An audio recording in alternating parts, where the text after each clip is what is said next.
Hi guys, Alana here with 630. You might not know it, but the cold weather does affect your e-bike battery. In this video, we're going to give you some tips on how to deal with cold weather when it comes to your e-bike.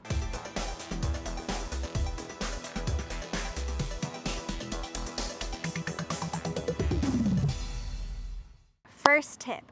So in cold weather, your battery is just not going to be as effective. Whether that's charging your battery, it's going to take longer, or powering your bike, it's just not going to be as strong. So what you want to do is keep your battery inside the house where it's warmer. You can store your bike outside if your battery detaches, like this one. This is the RideInThePark electric. You can slide the battery out, keep it inside where it's warm, charge it inside where it's warm, and just bring it out when you're ready to ride. If you have a bike like the EVRYjourney internal, the battery is inside the frame, so it can't exactly remove it.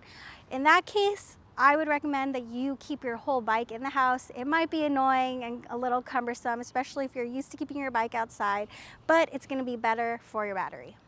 Number 2 is prepare for shorter rides and more charging.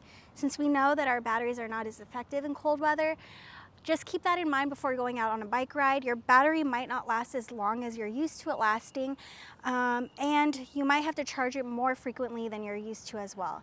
If you can, grab an extra battery, keep that one charged, and bring it along the ride with you, especially if you're going on a really long ride.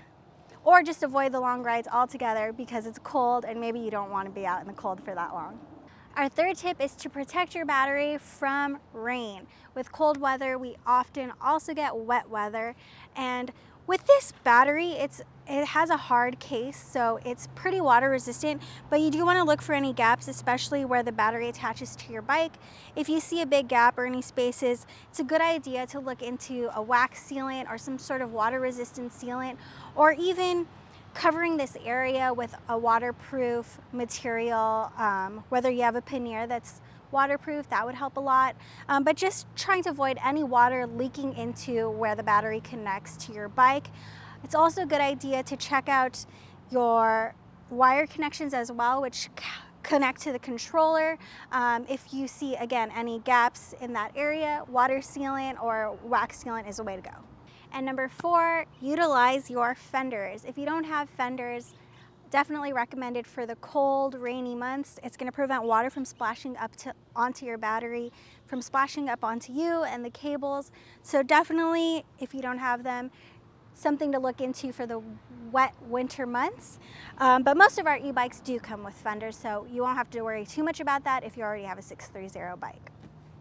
Those are our tips on protecting and getting the most out of your e-bike battery during the winter months. If you have any other tips for winter riding, let us know. Or if you want to see any other how-tos, tutorials, tips, have any questions, let us know in the comments below so we can make a video on it. And don't forget to subscribe. It really helps our channel grow so we can continue making hopefully helpful content. But thank you so much for watching. Don't forget, it's your journey, your experience. Enjoy the ride.